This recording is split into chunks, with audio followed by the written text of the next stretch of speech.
तो आज के अपना ब्रेस्ट ऑगमेंटेशन सर्जरी আছে है ना মানে কি ব্রেস্ট কে বড় করা अपना ये इम्प्लांट হচ্ছে মোটিভা কোম্পানি রাউন্ড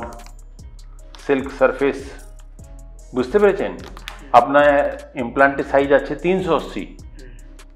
সিসি তো 380 সিসি এই পাশে 380 এটা দুটো ইমপ্লান্ট আছে এক আর দুই বুঝতে পেরেছেন তো আজকে এই ইমপ্লান্টটা আপনার হবে